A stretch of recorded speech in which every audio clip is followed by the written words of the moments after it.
Assalamualaikum warahmatullahi wabarakatuh.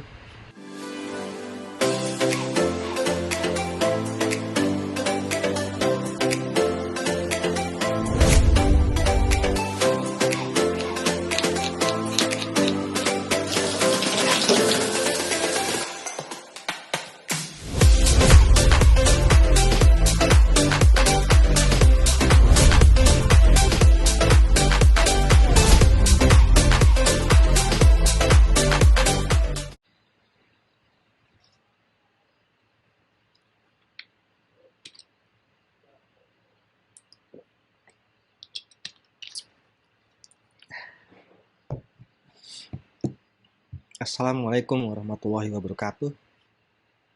Selamat datang di channel Mama Bell. Setelah lama kita tidak membuat video tutorial, kali ini channel Mama Bell akan membuat tutorial cryptocurrency untuk pemula. Jadi bagi kalian yang ingin tahu apa itu cryptocurrency, blockchain, dan lain sebagainya, itu bisa melihat video ini. Jadi ini dimulai dari pembagian istilah Web 2.0 versus Web 3.0.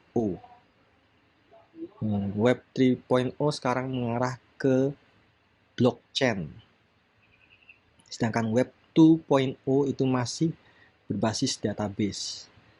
Jadi kalau dari segi data perspektif, Web 2.0 itu lebih menguntungkan ke perusahaan-perusahaan besar pemilik website-website besar seperti Facebook, Google.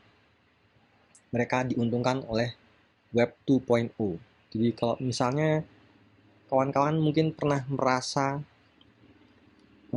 chattingan dengan teman atau istri, kemudian ketika browsing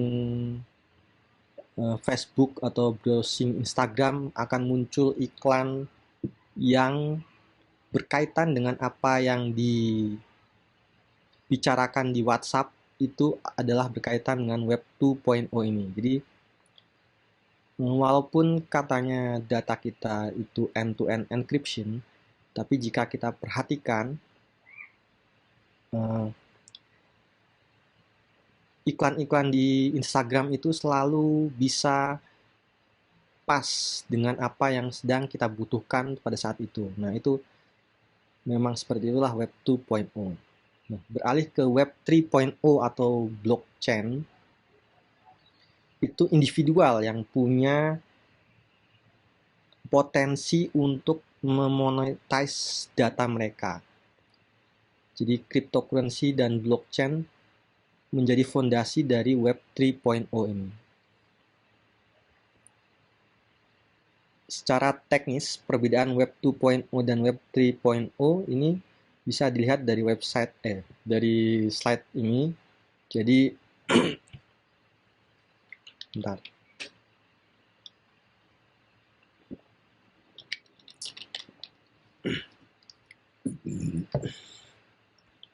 Jadi kalau Web 2.0 itu front end browser terdiri HTML, CSS, CSS. Back end-nya itu bisa Python, Java, Ruby, kemudian PHP. Storage-nya itu bisa database, MySQL, Mongo, Firebase, dan lain sebagainya. Di Web 3.0 akan berbeda. Jadi kita akan membutuhkan yang namanya wallet untuk berinteraksi dengan Web 3.0. Nah, ini masih menggunakan front end-nya HTML, CSS, CSS. Kemudian yang berbeda adalah di storage-nya. Jadi storage-nya bukan lagi database, tapi blockchain. Apa itu blockchain? Nanti ada di slide berikutnya. Nah, ini adalah gambaran blockchain secara garis besar. Jadi ketika user, nomor 1 itu, user meminta sebuah transaksi, kemudian nanti transaksi itu di-broadcast peer-to-peer ke network yang tersedia, verified transaksi tersebut akan divalidasi terlebih dahulu menggunakan algoritma yang umum. Jadi ketika sudah verified, baru kemudian nanti akan ditambahkan ke blok nomor 6 itu, kemudian dan itu disebut sebagai transaksi yang sukses atau komplit. Nah, secara detailnya seperti ini blockchain bisa dilihat, terdiri data, kemudian ada penanda previous hash, kemudian hash yang sekarang berapa. Nah, ini setiap blok itu memiliki kaitan dengan previous hash sebelumnya. Jadi kalau kita lihat Genesis block, itu hash 0234ABED4, itu merupakan previous hash dari blok 2. Jadi ini dia yang terbaru berarti blok 3 kalau membaca data ini. Jadi blok 3 previous hash-nya A4CE23847, dia menunjuk ke blok 2. Kemudian blok 2 previous hash-nya 0234ABED4, dia menunjuk ke Genesis block. Nah, sepertilah membaca blockchain. Jadi masing-masing blok itu ada datanya, kemudian ada dia petunjuk dia hash berapa, kemudian ada penanda previous hash sebelum dia, apakah dia hash pertama kali atau hash yang kedua. Nah, mungkin teman-teman tidak bisa membedakan blockchain dengan cryptocurrency, tapi blockchain dan cryptocurrency adalah dua hal yang berbeda tapi berkaitan. Jadi blockchain terkenal karena cryptocurrency. Jadi blockchain itu adalah teknologi cryptocurrency. Sebetulnya blockchain itu bisa dimanfaatkan untuk apapun, tapi pemanfaatan yang paling dikenal terhadap blockchain adalah cryptocurrency.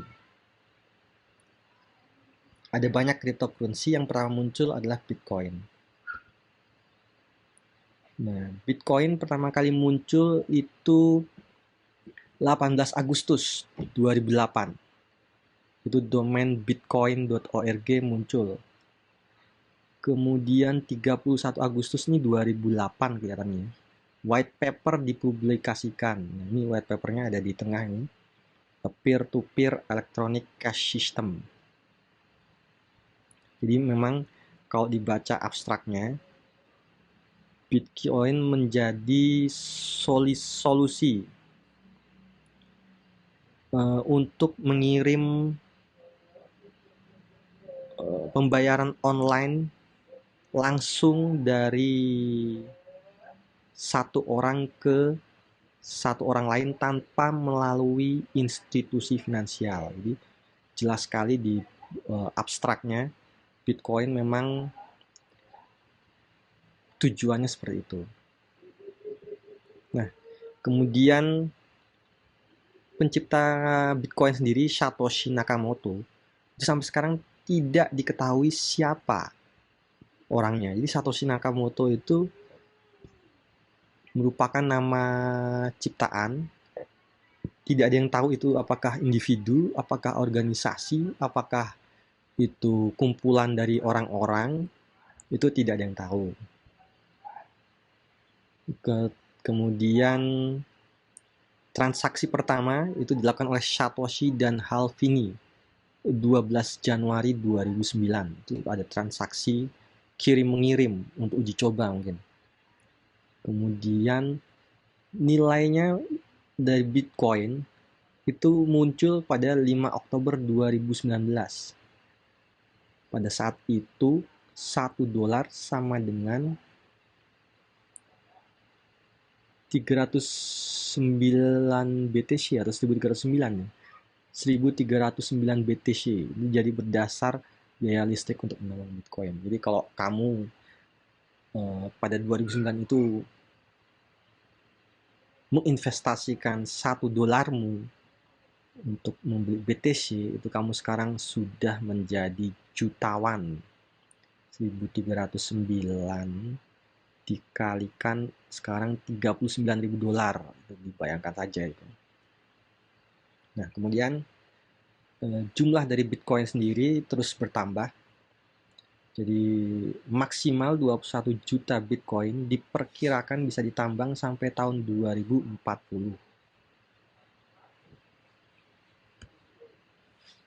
Nah, ini kemudian ada proof of work. Jadi Bitcoin itu algoritmanya berdasarkan proof of work. Jadi bayangkan jika sekarang ini semua orang itu bekerja di blok 91. Nah, ada hacker yang kemudian ingin mengubah blok 74. Nomor 2 itu blok 74. Si hacker itu dia harus membuat perubahannya dan mengubah blok dari blok 74 sampai 90. Dan kemudian membuat blok 91. Itu berarti dia harus menghack 18 blok. Nah, ini. Padahal untuk membuat satu blok aja itu tentu tidak gampang. Dan itu dia harus melakukan sebelum semua di Bitcoin menyelesaikan blok 91 itu. Nah, itu mengapa Bitcoin disebut sebagai sesuatu yang tidak dapat dihack atau amat sangat mahal biaya untuk menghack Bitcoin. Kemudian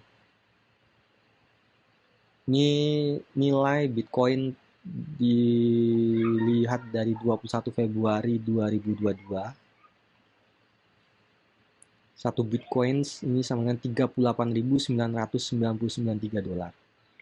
Nah, kemudian teman-teman mungkin bertanya, kenapa saya masih bisa membeli Bitcoin mungkin dengan harga Rp100.000?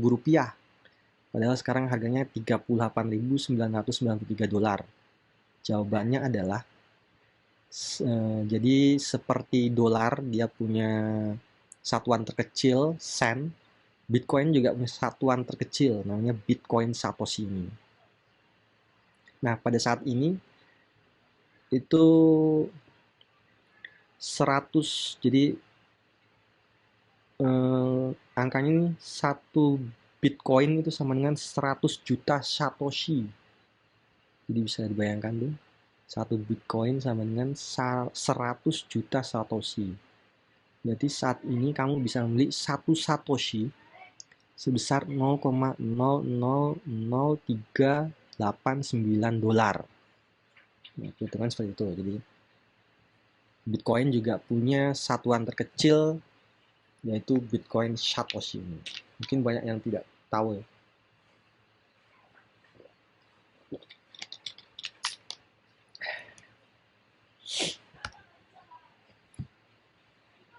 Nah,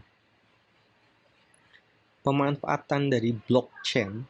Jadi pemanfaatan dari blockchain itu kita bisa membuat decentralized application. Jadi seperti yang saya bilang di awal, blockchain merupakan seperti database yang terdistribusi. Nah, dengan itu kita bisa membuat decentralized application.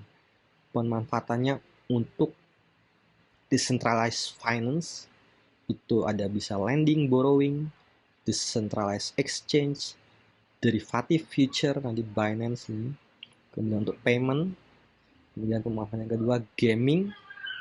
Gaming ini bisa dilihat contoh Krabada, Axie itu mereka merupakan game berbasis blockchain, jadi ada tokennya masing-masing.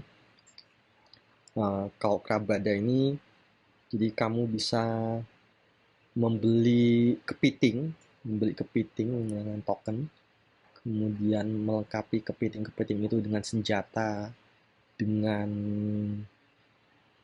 baju zirah, tameng, kemudian mungkin dilatih, kamu juga bisa mengembang biakan, jadi si kepitingnya ini bisa beranak kemudian bisa dijual. Nah, ini seperti itulah pemanfaatan blockchain. Kemudian juga ada gambling, metaverse yang banyak sekarang didengung-dengungkan. Kemudian juga ada NFT. Ini semua decentralized application. DApp. Jadi kalau kamu mengenal istilah DApp itu decentralized application. Kemudian centralized versus decentralized finance. Nah, ini kalau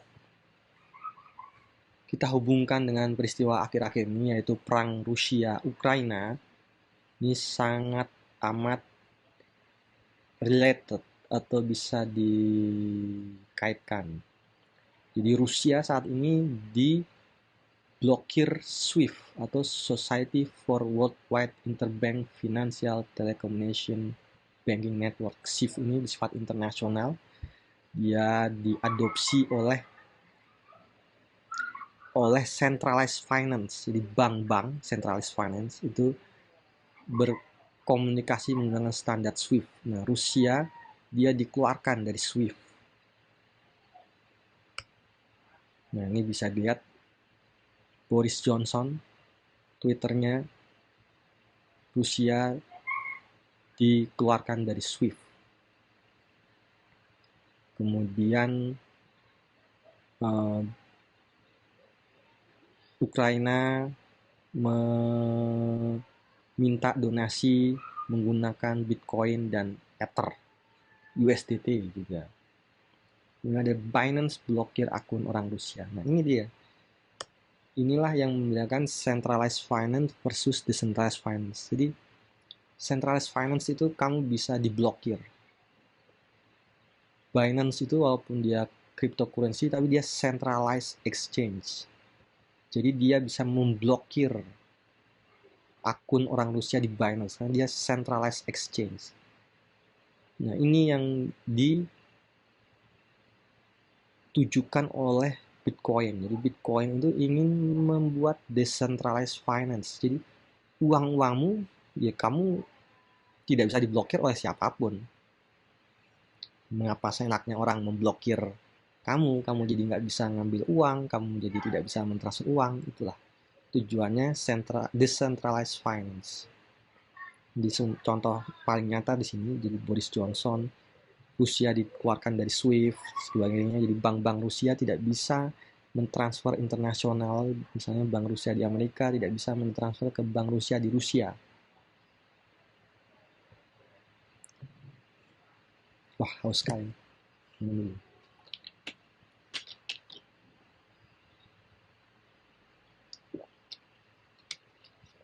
Nah, Bitcoin dengan fiat. Fiat itu uang kertas yang kita pegang sekarang ini. Rupiah, dolar itu uang kertas. Kemudian dinar itu fiat.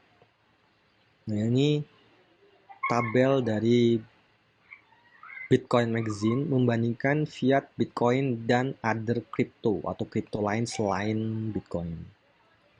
Nah, intinya kalau kita lihat perbandingan fiat dan Bitcoin,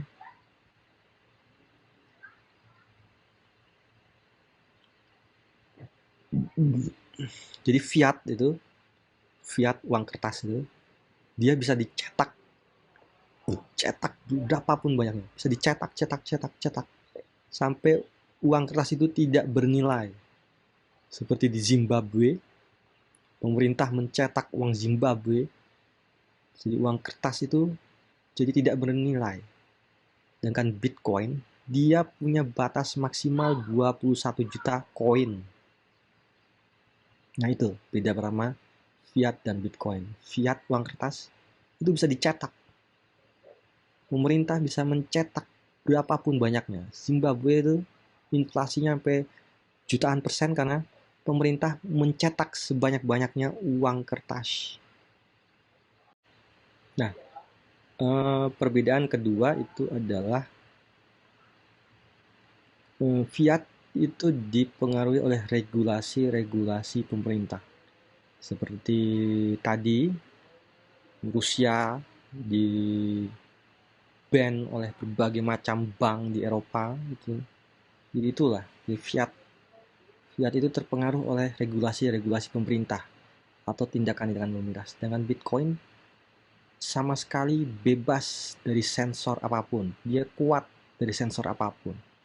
Dari sejak dulu Bitcoin itu selalu dihajar, dibully, dikatakan pemerintah tidak mendukung dan sebagainya, tapi dia tetap nilainya naik bahkan sampai 38.000 US dollar. Nah, yang ketiga itu unit of account.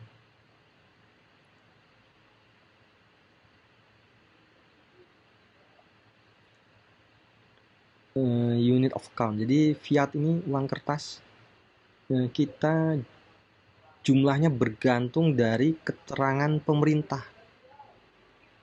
Iya, jumlah uang kertas itu kita tahunya hanya dari keterangan pemerintah. Kita sendiri tidak bisa menghitung berapa jumlahnya, faktanya. Kita hanya bisa percaya kepada pemerintah. Tapi yang asli, yang sebenarnya, faktanya yang beredar uang kertas itu berapa? Itu siapa yang menghitung? Tidak ada yang tahu, tidak ada yang tahu. Misalnya rupiah ini, menurut Bank Indonesia yang beredar adalah sekian, tapi buktinya gimana? Buktinya. Siapa yang bisa membuktikan? Bagaimana membuktikannya? Nah, sedangkan Bitcoin itu kita tahu jumlah pastinya dan jumlah akhirnya 21 juta koin, hanya itu 21 juta koin. Kemudian fiat dari fungibility. Jadi fiat dia uang kertas di berbagai macam negara itu berbeda. Indonesia menggunakan rupiah, Malaysia menggunakan ringgit, Singapura dolar Singapura. Sedangkan Bitcoin di Indonesia itu Bitcoin, di Singapura Bitcoin, di Malaysia Bitcoin. Jadi Bitcoin ini semua Bitcoin adalah Bitcoin. Kemudian fiat, rata-rata uang itu batas terkecilnya itu dapat dibagi sampai 100 unit, misalnya 1 dolar 100 sen. Sedangkan Bitcoin itu tadi dia Satoshi, 100 juta Satoshi itu sama 1 Bitcoin.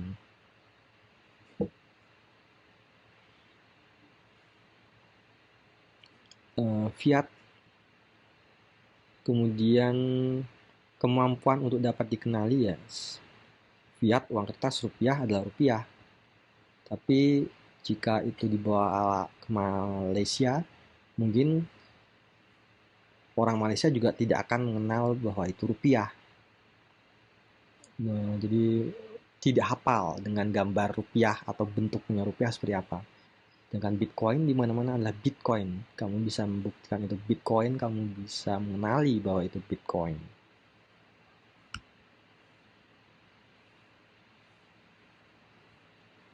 Kemudian mungkin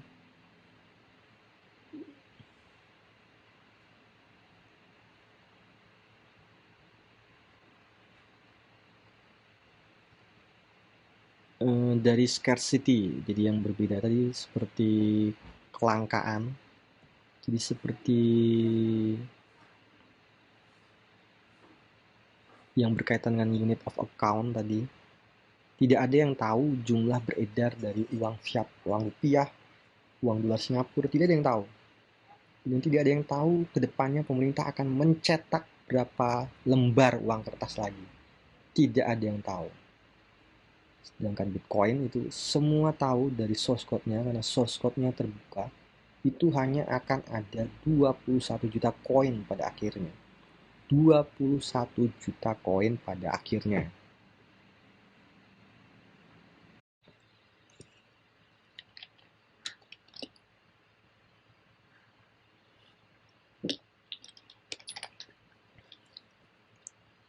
Oke, lanjut di slide berikutnya.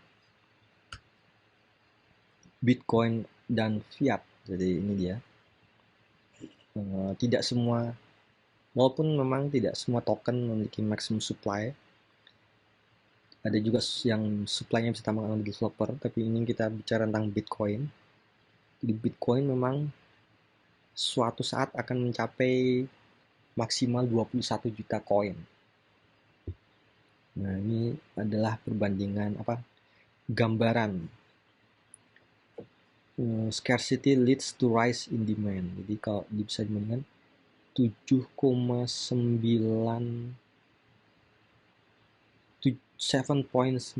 billion people atau 7,9 miliar orang, sedangkan Bitcoin hanya ada 21 million atau 21 juta Bitcoin. Ini tentu akan menjadi rebutan dari 7,9 miliar orang, ini akan menjadi rebutan.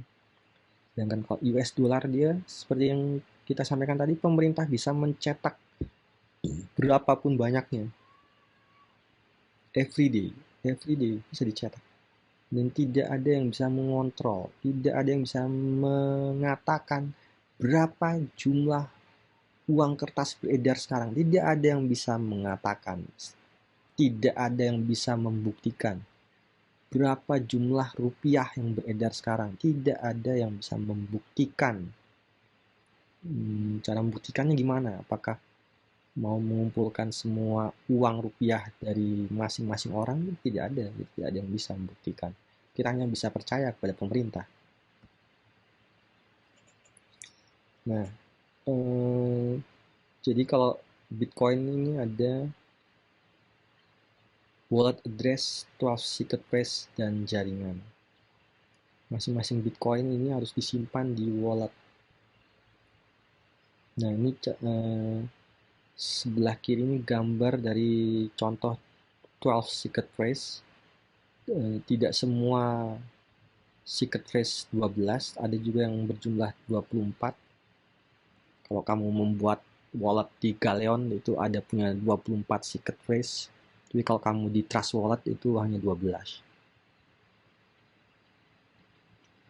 Nah, ini gambaran dari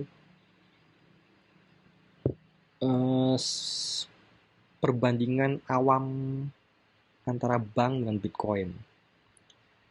Jadi kalau kita umpamakan tuh wallet address itu seperti rekening bank. Bisa digunakan untuk transfer atau bisa digunakan untuk menerima transferan. Hanya saja wallet address ini tidak ada fase know your customer atau enhanced due diligence. Semua bersifat anonim. Kemudian ada 12 secret recovery phrase, dia seperti gabungan buku tabungan, KTP, dan tanda tangan. Jadi kalau di bank, kalau kita mau transfer, kita harus mengisi form, kemudian tanda tangan, kemudian menunjukkan KTP.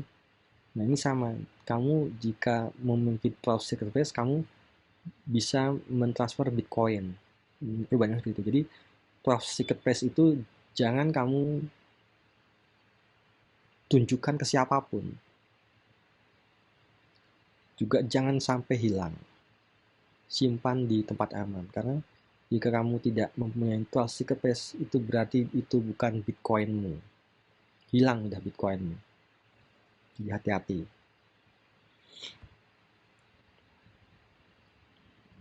Nah, satu yang penting dari cryptocurrency itu adalah jaringan. Jadi kalau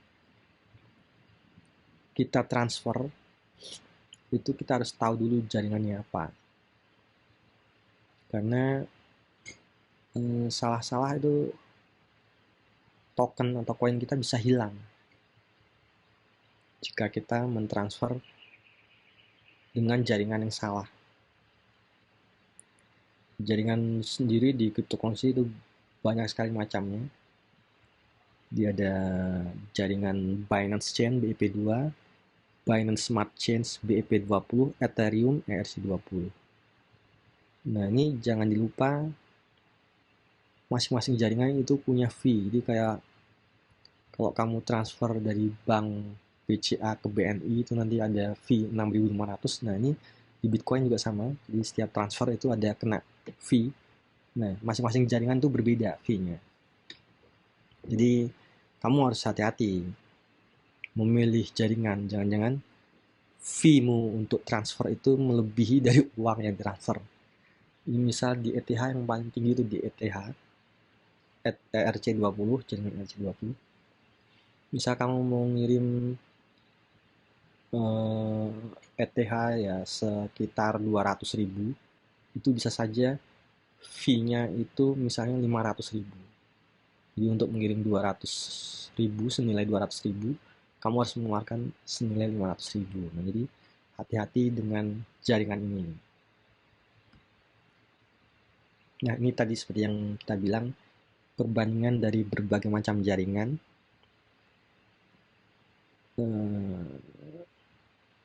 Nah, ini bisa dilihat Ethereum average fee per transaction mencapai $15 atau sekitar Rp225.000. Mahal ya. Nah, itu jadi ini kamu bisa mempelajari tentang jaringan ini di sini.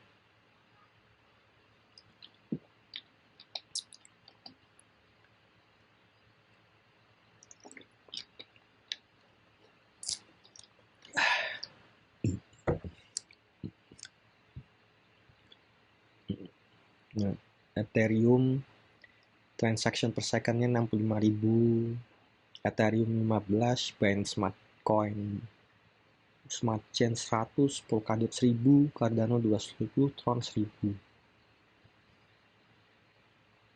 Tron fee per transaction free. Oh, baru tahu saya juga. Tron free.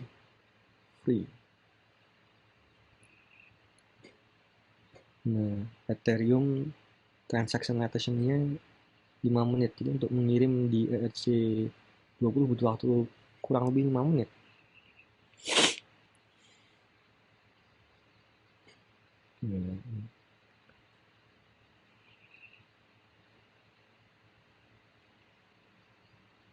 Jadi semua orang bisa membuat token. Tapi ada standar-standar yang harus dipatuhi agar tokennya itu bisa melakukan transaksi. Jadi misal transaksi exchange antar token itu kan tentunya butuh standar. Nah, ini standarnya. Jadi kalau kamu bikin token itu yang paling populer digunakan lah standar ERC20. Sedangkan jika kamu ingin membuat NFT marketplace itu menggunakan standar ERC721. Nah, walaupun namanya ERC, tapi standar ini bisa berjalan di jaringan apapun. Jadi Binance Smart Chain juga bisa menggunakan standar ini. Jadi ini dibuat untuk mempermudah komunikasi antar smart contract.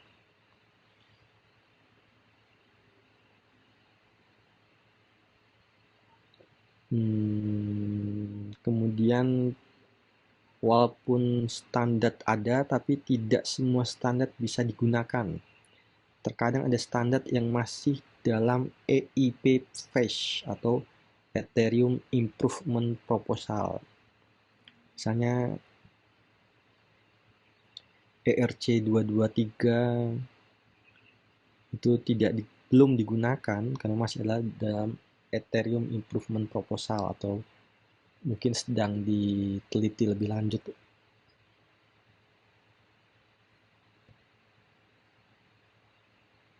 Nah, ini contoh standar dari ERC20 ketika membuat token.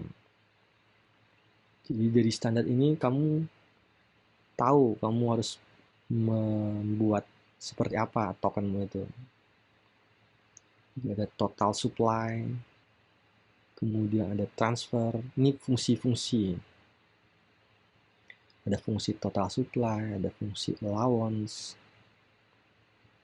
kemudian ada fungsi transfer, ada fungsi balance of, fungsi approve, kemudian fungsi transfer from. Ini perlu dipatuhi untuk mempermudah tokenmu bertransaksi dengan token lain, karena semua token menggunakan standar yang sama. Oke. Kita sering mendengar orang-orang mengatakan token itu nggak punya underlying asset. Ini salah sebetulnya. Jadi underlying asset atau tidak ada yang mendasari nilainya. Jadi ketika token itu terbit, dia mekanismenya seperti saham, jadi harus penggalangan dana. Kalau di saham namanya IPO, di token namanya ICO, Initial Coin Offering. Dari penggalangan dana ini akan membentuk nilainya, nilai awal dari token tersebut. Tentu nantinya bisa naik turun berdasarkan jumlah orang yang beli dan jumlah orang yang jual. Hanya Bitcoin dan Ethereum yang tidak melakukan ICO. Jadi ya hanya Bitcoin dan Ethereum. Kemudian ketika melakukan ICO itu ada batas bawah dan batas atas yang harus dipenuhi. Itu istilahnya di dunia cryptocurrency soft cap dan hard cap.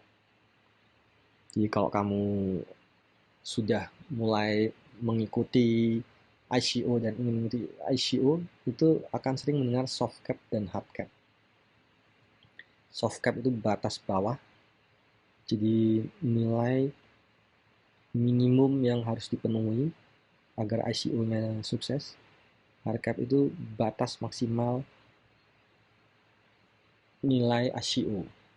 Dan hard cap itu tidak boleh melebihi 2 kali dari nilai batas bawah. Nah, ICO itu biasanya dilakukan di yang terkenal itu di dx.app atau di Pincel Finance atau di Binance Launch Pool. Walaupun tadi kita katakan bahwa token sifatnya anonimus, tapi ketika ICO ini ada beberapa token yang melakukan fase know your customer. Jadi dia melakukan AMA atau Ask Me Anything. Dia mengenalkan timnya, nama-namanya siapa, pengalamannya siapa, bagaimana, kemudian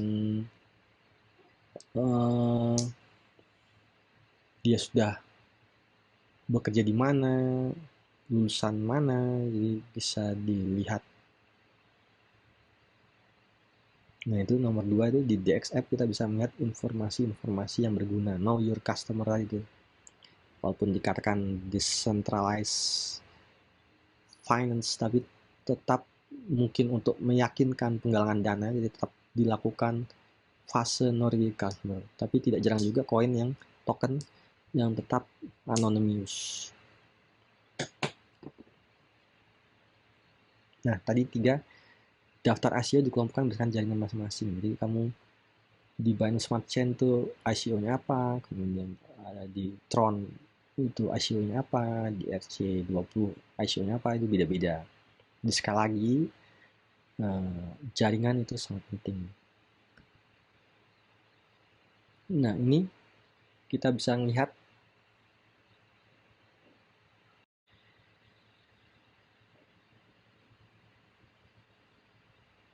ini kita bisa melihat daftar ICO di DXF. Ini pada saat mungkin tanggal 21 Februari itu ada bot in Chia, BDMC, Yigen, banyak sekali token yang beredar. Nah itu tadi, ini bisa kita lihat soft cap-nya. Soft cap tadi seperti yang kita bilang di batas bawah, jadi target minimum mereka itu bot in 50 BNB, Chia 75 BNB, BDMC wow 38.600 BNB. Satu BNB itu kira-kira 7 juta rupiah. Jadi bisa dibayangkan 7 juta kali 38.600. Targetnya sangat bombastis ya. Nah, ini jadi kalau kamu ingin mempertaruhkan uangmu di ICO, karena terkadang-kadang koin atau token yang baru di launch itu akan naik drastis di awal. Ini kamu bisa ICO ini, lihat di DXF, Pincell, atau Binance Launch Pool. Nah, ini tadi sebelumnya nih ada liquidity. Ada keterangan liquidity 60%, liquidity 80%, liquidity 60%, liquidity 70%. Itu apa sih liquidity? Nah, di sini ada liquidity pool dan rug pool. Jadi kalau teman-teman kemudian sudah berkecimpung di dunia cryptocurrency pasti akan sering mendengar istilah rug pool dan LP atau liquidity pool. Jadi, nah ini dari gambar liquidity pool itu adalah perbandingan antara token X dengan token A. Jadi misalnya yang menjadi ketika launching itu dipasangkan dengan ETH. Nah ini nanti ada berapa ETH dan ada berapa token. Jadi kalau misalnya trader dia membeli 2 token, artinya nanti 1000 token itu akan dikurangi 2, kemudian 100 ETH itu akan ditambahkan X ETH. Demikian juga sebaliknya, jika ada trader yang menjual 2000 token, maka nanti si 1000 token itu akan bertambah menjadi 3000, sedangkan ETH-nya nanti keluar ya. Nah, dari situ nanti ada mekanisme pembentukan harga. Nah, kemudian dari liquidity pool inilah kemudian ada istilah rug pool. Rug pool ini bisa dilihat dari gambar di bawah itu, sebuah token, itu nggak tahu token apa, dia naik kemudian tiba-tiba turun tajam. Itu artinya semua liquidity pool-nya sudah diambil oleh developer. Jadi kalau dari gambar di atas 100 ETH 1000 token, itu 100 ETH-nya sudah ditarik semuanya oleh developer. Itu maling, jadi sudah dead itu project token. Nah, ciri-ciri apa ya ciri-ciri rug pool? Jadi satu, project-project yang bereputasi itu biasanya mengunci LP untuk periode tertentu. Jadi kalau dilihat ini unlocks in 371 days, itu artinya LP dikunci selama 371 hari atau 1 tahun lebih.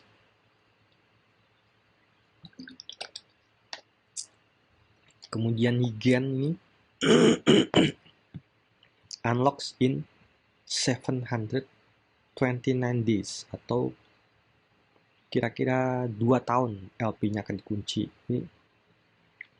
Jadi kalau kamu mau ikut ICO itu lihat dulu LP-nya itu mau dikunci berapa hari.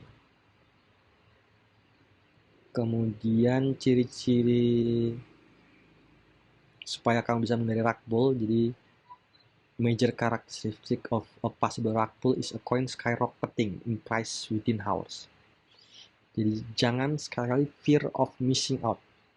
Kamu melihat sebuah token itu naik tinggi, kemudian takut tidak akan kebagian atau akan terus naik, kamu langsung beli, padahal itu sebaiknya dihindari.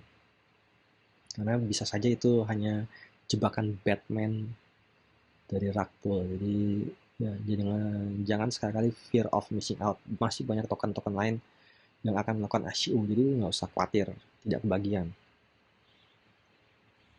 Kemudian juga kamu harus melihat pemegang paling besar dari token itu memegang berapa persen dari jumlah token. Nah, ini penting juga supaya kamu tidak diguyur oleh si pemilik dompet besar.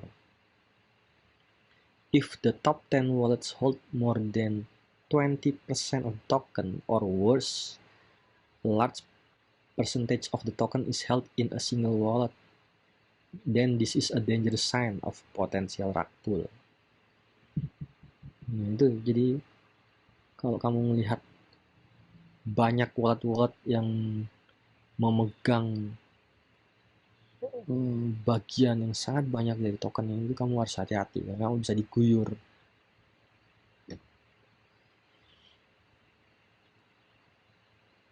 Nah, di DXF itu kalau sekali lagi kamu tertarik untuk ikut ICO, di DXF sudah disediakan informasi-informasi. Jadi kalau di sini kami memilih imun, token imun.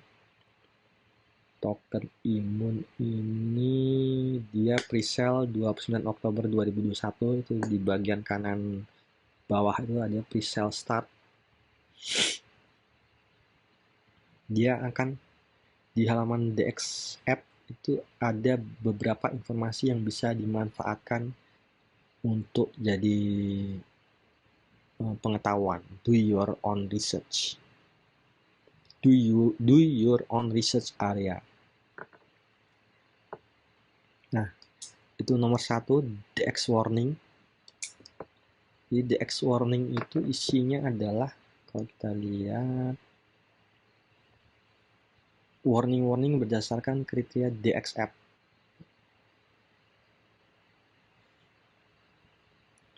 Kemudian yang nomor 2, token sniffer. Nah, ini token sniffer. Jadi dia akan mengacu ke alamat token sniffer dengan alamat smart contract-nya. Nah, dengan menggunakan token sniffer itu kita bisa melihat smart contract dari token tersebut. Jadi apakah smart contract tersebut menjiplak smart contract token lainnya, itu bisa kita lihat. Contoh nih, imun memiliki kesamaan dengan 2 token. Itu bisa dilihat di token sniffer. Karena memang membuat token itu mudah, kawan. Jadi jangan mengira bahwa membuat token susah. Membuat token itu mudah. Tinggal copy paste aja, kemudian bombastis di YouTube, kamu bisa ICO. Nah, ini token sniffer contoh Buff Dogecoin dengan smart contract yang beralamat di NFSX ini ternyata memiliki kesamaan dengan 108 token lainnya. Bahkan 10 diantaranya terindikasi bug, hack, atau scam. Ini yang bilang token sniffer. Bisa dicek di token sniffer. Nah, kemudian kembali lagi ke halaman berikutnya. 3 dan 4 itu alamat presale. Nomor 4 alamat tokennya. Nah, nomor 5 ini total supply.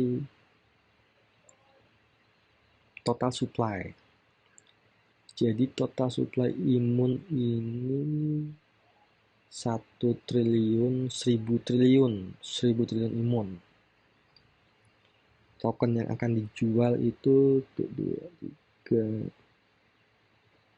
300 triliun imun.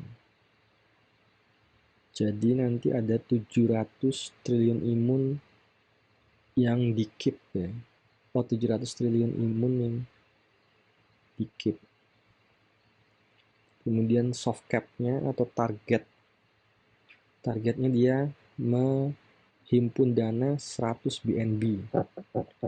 Kalau sekarang 1 BNB itu $370, berarti 4,5 juta ya, 4,5 juta kali 100 BNB. Nah, kamu bisa mendeteksi juga scam atau enggaknya itu dari pre-sale rate dan PancakeSwap listing rate. Jadi pre-sale rate itu orang-orang yang beli di pre-sale rate itu akan mendapat keuntungan berapa ketika listing pertama kali. Kalau dia tiba-tiba untung 100%, maka bisa dipastikan itu token adalah token scam.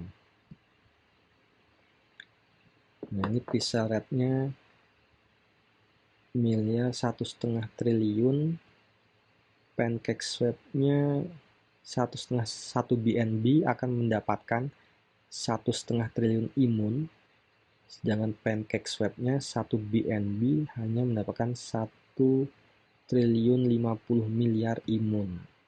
Itu berarti keuntungan berapa persen deh ya?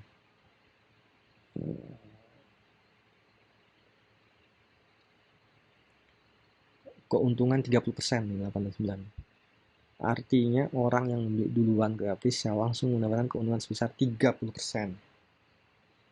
Nah, token-token scam itu biasanya ketika pre-sale langsung mendapatkan keuntungan 100% atau 200% gitu.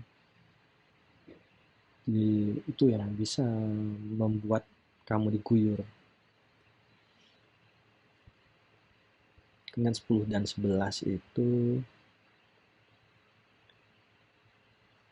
kamu minimum contribution itu artinya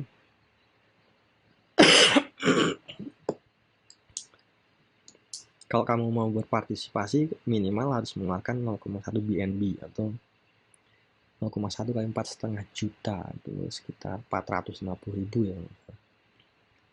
Nah, untuk mencegah whales atau paus-paus besar seperti pemegang wallet, pemegang persentase terbanyak, ini ada maksimum contribution-nya 4 BNB atau sekitar 16 juta rupiah. Nah, itu informasi-informasi di DX App bisa kita dapatkan. Nah, ini kemudian sebetulnya bagaimana sih cara mulai investasi di cryptocurrency? Sebetulnya di video sebelumnya, di video Mama Bell, kita sudah mengupload cara untuk bertransaksi melalui Indodax, Centralized Exchange Indodax, CEX, untuk membeli Dogecoin. Nah, ini adalah gambaran besar ekosistem seperti apa yang akan kamu temui ketika kamu ingin bermain di cryptocurrency. Jadi yang paling sebelah kiri itu adalah Centralized Finance. Jadi untuk mentransfer ke IDRT, stablecoin, itu kamu harus melewati GoPay, OVO, bukan harus melewati ya, tapi bisa melewati lewat GoPay, OVO, ShopeePay, Dana, Mandiri, Permata Bank, BNI, Maybank, Sinarmas, BCA. Nah, di sini di dua tahapan ini ada fase know your customer. Jadi dari GoPay kemudian ke CX Pintu atau CX Indodax, itu ada know your customer, ada fase know your customer, ada fase foto KTP, kemudian selfie dengan KTP-mu, ada.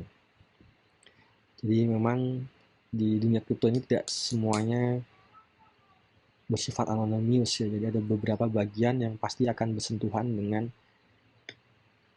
fase know your customer. Nah, ini dari BCA kamu bisa mentransfer ke pintu ataupun Indodax itu mengubah menjadi stablecoin IDRT. Atau jika kamu punya kartu kredit, kamu bisa melalui centralized exchange Binance membeli stablecoin USDT atau simbolnya T itu.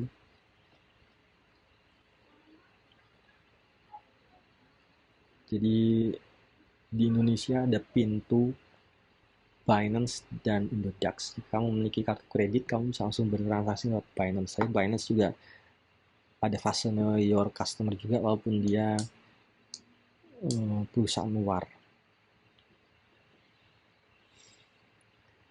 Kemudian di pintu maupun Indodax itu kamu sudah bisa, pintu Indodax maupun Binance itu kamu sudah bisa sebetulnya melakukan trading. Jadi dari IDRT maupun USDT itu kamu bisa membeli misalnya BNB, kemudian Bitcoin juga bisa beli, kemudian apa lagi ya, Doge, Shiba. Tapi untuk mengikuti ini yang sebelah kanan, paling kanan ini, ada initial coin offering, trading atau swap, kemudian membeli NFT di NFT marketplace. Itu terkadang kamu harus menggunakan decentralized exchange. Kamu harus menggunakan wallet. Jadi di pintu Binance maupun Indodax,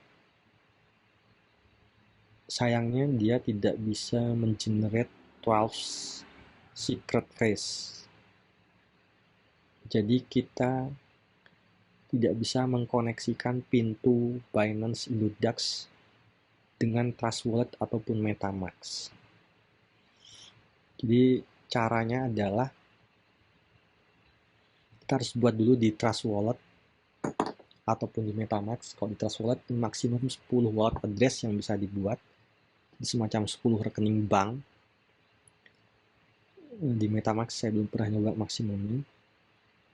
Tapi Trust Wallet dan MetaMask bisa berbagi 12 phrase. Jadi apa yang kamu lihat di Trust Wallet akan sama dengan apa yang kamu lihat di MetaMask.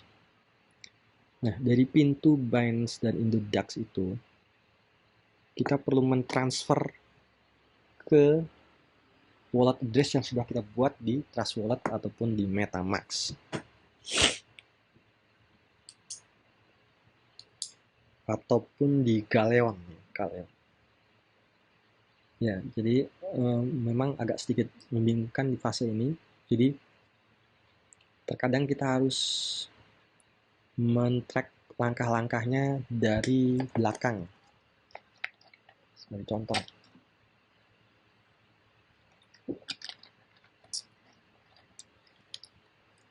contoh.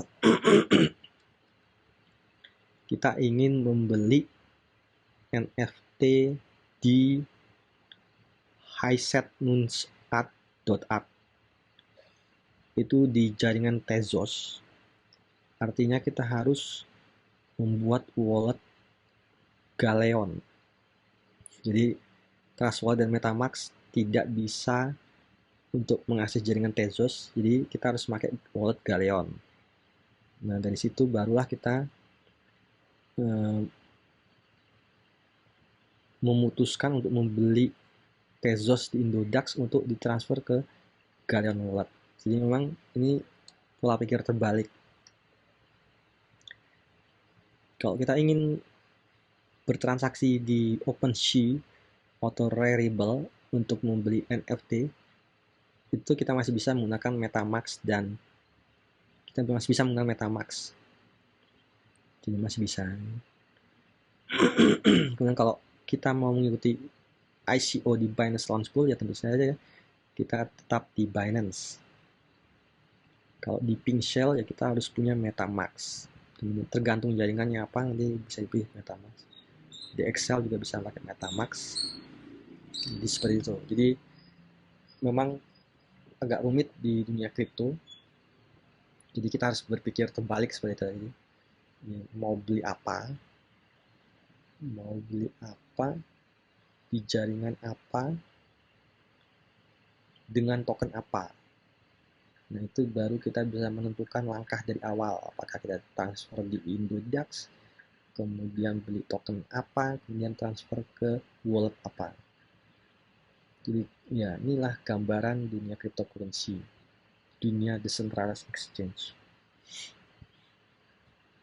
Jadi memang sebetulnya fungsinya ada banyak ya, tidak hanya ada initial coin offering, trading atau swap, kemudian NFT marketplace, tapi juga banyak.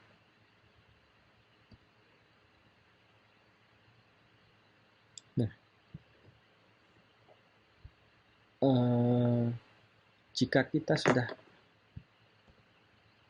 mulai berkenalan dengan PancakeSwap, Uniswap, SushiSwap maupun Binance, maka kita artinya sudah berkenalan dengan centralized exchange dan decentralized exchange. Yang berbeda adalah di centralized exchange dan decentralized exchange adalah cara membentuk nilainya. Jadi di sini sudah saya contohkan. Jadi kalau centralized exchange itu hampir mirip seperti saham. Sebelah kiri itu adalah spot dari Binance, BNB, BUSD. Jadi dia exchange tukar-nukar antara BUSD dan BNB. BUSD adalah stablecoin dari USD. Jadi kalau kamu membeli, kamu tinggal pasang gitu. Nilai di pertengahan kan 377 dolar satu BNB. Nah, kamu beli di berapa? 376,4 bisa ngantri di 25.713. 376,5 bisa juga ngantri.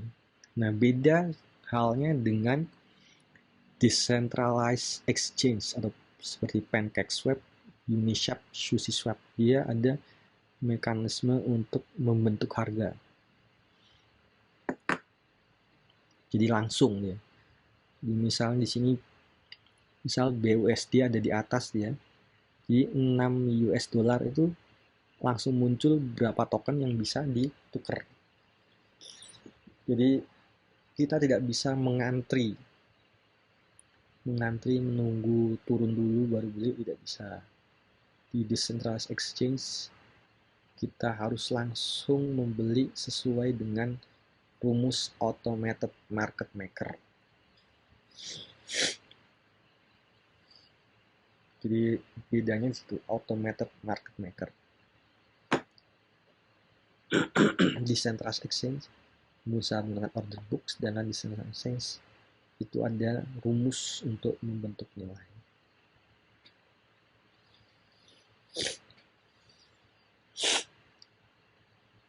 Kemudian jika kita sudah mau memasuki trading exchange, ada beberapa informasi yang bisa kita manfaatkan. Itu misalnya saja centralized exchange, tentu saja kita harus melihat seberapa aman centralized exchange yang kita pilih, atau seberapa ramai centralized exchange yang kita pilih. Nah, itu bisa dilihat dari CoinMarketCap ranking exchange, itu ada linknya di situ. Kemudian kita juga bisa membaca aktivitas perpindahan token. Jadi semua di cryptocurrency itu walaupun anonimus, tapi semua bisa terlacak atau ada historinya. Cuman kita tidak bisa tahu pemilik wallet address-nya siapa. Jadi kita tahu aliran dananya. Nah, kalau dia di jaringan BSC, kamu bisa baca dari bscscan.com token, kemudian alamat tokennya. Kemudian grafik harga aktivitas wallet dev dan alamat kontrak untuk token baru itu bisa dilihat di pucoin.app. Rug check atau rug pull tadi, aktivitas rug pull atau aktivitas mencurigakan, itu bisa dilihat juga di pucoin ini. Nah, ini grafiknya. Dia pucoin mencatat aktivitas remove LP seperti yang tadi kita sampaikan di awal, rug pull, liquidity pull. Dia ada aktivitas remove LP sebesar 30% dari dana yang beredar. Nah, ini kamu kalau mau belajar itu bisa lihat dari sini. Ada coinmarketcap.com, kemudian bscscan.com, kemudian ada pucoin.app. Gas fee, tax fee. Jadi tadi di depan sudah dijelaskan tentang gas fee, itu tergantung dari jaringan masing-masing. Nah, kamu juga harus memperhatikan tentang tax fee. Jadi setiap token itu punya aturan tax fee jual beli masing-masing. Jadi jangan dikira kamu sudah untung 10%, kemudian kamu jual, kamu akan mendapat untung 10%. Tidak. Kamu harus melihat dulu di white paper-nya, biasanya ada white paper masing-masing token, itu tax fee-nya berapa. Seperti gambaran di sini, ini saya menggambarkan token A. Jadi ketika token dia si sender itu ingin mengirimkan 100 token ke resipien, itu ada tax fee berbagai macam. Jadi kalau di sini 10% akan dibagikan ke semua holder, 3% akan di burn, 5% akan menambah liquidity pool. Jadi yang diterima hanya 82% atau senilai 82 kalau 100 token yang dikirim. Jadi hal yang sama juga bisa terjadi ketika jual beli. Jadi ini tax fee-nya sekitar 18% total. Jadi ketika kamu beli token kemudian naik 10%, itu belum tentu kamu untung ketika menjual. Seperti gambaran di sini, ketika tax fee 18%, kamu malah rugi 8% ketika menjual karena dipotong oleh tax fee. Jadi hati-hati dengan tax fee ini. Keamanan ya. Walaupun tadi saya katakan proof of work Bitcoin itu pada dasarnya unhackable atau amat sangat mahal untuk dihack, tapi bukan berarti tidak ada kerugian. Ini kamu harus hati-hati ketika berhubungan dengan cryptocurrency. Nah, ini penelitian dari teman saya, ini ada sekitar kerugian decentralized finance DeFi. Dan di decentralized finance tidak ada yang mengganti kerugianmu. Jadi kalau di Indonesia kan ada OJK. Jika kamu mematuhi OJK, kamu mungkin kalau banknya dilikuidasi, kamu mungkin masih menerima penggantian dari OJK. Nah, kalau di cryptocurrency semuanya sebuah tanggung jawab. Jadi kamu harus memang melakukan penelitian lebih lanjut tentang keamanan token, keamanan centralized exchange. Itu kamu semua tanggung jawabmu untuk meneliti hal-hal tersebut. Ini kerugiannya banyak sekali, sini bisa 10 Agustus itu 610 juta dolar kerugian. Nah, tips-tips keamanan dari kami itu pertama, pisahkan wallet untuk transaksi dan wallet untuk aset. Lakukan transaksi hanya dengan wallet transaksi. Hanya transfer aset yang diperlukan untuk transaksi. Jadi aset-aset besar kamu itu dipisahkan dari wallet transaksi.